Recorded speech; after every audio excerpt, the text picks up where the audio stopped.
اور جو بندہ محفل کرواتا ہے نا، وہ یہ نہیں ہے کہ اتنا بڑا پنڈال سجوائے، بڑے بڑے نعت خوانوں کو بلائے، بڑے بڑے ڈی جے لگوائے، پھر جا کے محفل ہوتی ہے۔ نہیں، ہم میں سے ہر بندہ یہ نیت کرے کہ ہم حضور پاک علیہ الصلوۃ والسلام کی امت ہی ہے، آپ کے صدقے سے، آپ کے فضل سے ہمیں رب تعالیٰ کی پہچان نصیب ہوئی ہے، آپ کے صدقے سے ہمیں دین اسلام ملا ہے، آپ کے صدقے سے ہمیں روز محشر کی پہچان ہوئی ہے، سب کچھ آپ کے صدقے سے، آپ کے وسیلہ سے ہوا ہے۔ ہم سب نے یہ پورا مہینہ جو شروع ہو چکا ہے، یہ بہار کا مہینہ ہے، ہر بندہ اپنے گھر میں 100 200 300 400 500 کی چیز لے کے ایک چھوٹا سا جو ہے نا حلقہ بنا لیں۔ وہ چھوٹا سا نہیں ہوگا، وہ بہت بڑا ہوگا۔ جس محفل میں خلوص ہونا، جس میں سچی محبت ہو، اس میں شرکت فرشتوں کی بھی ہوتی ہے۔ ان محفلوں میں کریم آقا علیہ الصلوۃ والسلام کی ذات بابرکات بذات خود بھی تشریف لاتی ہے۔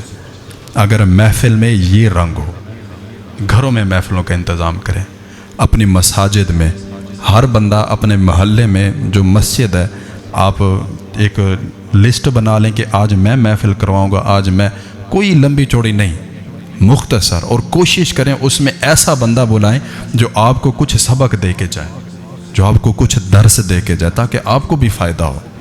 اب یہاں پر ایک بات میں کرتا ہوں کہ حضور پاک علیہ الصلوۃ والسلام کی ولادت پر ابو لہب مسلمان نہیں ہے۔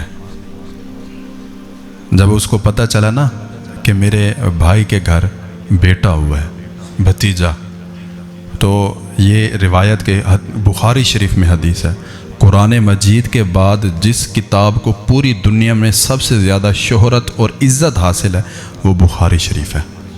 ٹھیک ہے جی، قرآن مجید کے بعد دوسری کتاب یہ ہے جس میں احادیث کا سب سے زیادہ ذخیرہ ہے، اس میں یہ روایت درج ہے۔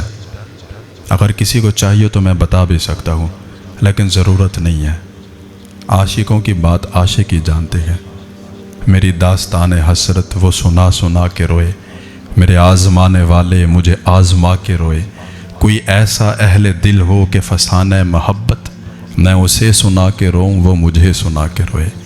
محبت کی باتیں، عشق کی باتیں عشق والوں کی سمجھ آتی ہیں، اور یہ میں ہاتھ جوڑ کے کہہ رہا ہوں، یہ عشق حقیقی ہے، دنیا کی طرف نہیں لے کے جانا ان کو، ٹھیک ہے؟ میں کوئی شاعر نہیں ہوں، یہ عشق مصطفیٰ کی بات تھی، غلط سائڈ پہ نہیں لے کے جانا اس کو۔ تو ابو لہب جیسا کافر جس نے کلمہ نہیں پڑھا، اگر وہ حضور پاک علیہ الصلوۃ والسلام کی ولادت کی خوشی میں اپنی لونڈی صوبیہ، اور بعض روایات میں سویبہ یہ نام ملتا ہے، اس کو شہادت والی انگلی سے اشارہ کر کے کہتا ہے کہ اپنے بھتیجے کی ولادت کی خوشی میں جا، میں نے تجھے آزاد کیا، ایسے آزاد کیا۔ حضرت ابن عباس اور متعدد احادیث میں اس کو نقل فرمایا گیا کہ ابو لہب کے مرنے کے بعد وہ کسی صحابی کے خواب میں آئے تو پوچھا گیا، ہاں بھائی بتا کیا معاملات ہوئے؟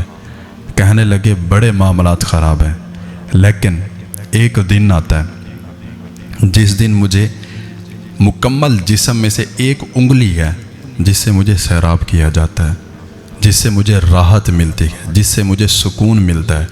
اگر ایک کافر حضور پاک علیہ الصلوۃ والسلام کی ولادت کی خوشی میں اپنے جسم کی ایک انگلی کو ہلاتا ہے اور اس کی خوشی میں ایک غلام آزاد کرتا ہے، تو رب تعالیٰ اس کے اوپر اتنا مہربانی فرماتا ہے، تو جو اس شاکان مصطفیٰ محفل کرواتے ہوں گے پھر ان کا کیا مقام ہوگا؟ وہ تو سبحان اللہ، ان کی تو پھر کیا بات ہے۔ لیکن اصل یہ ہے کہ اس محفل میں خلوص ہو، اس محفل میں عشق ہو، اس محفل میں عشاقان بیٹھے ہو، 2 نمبر بندے نہ بیٹھے ہو۔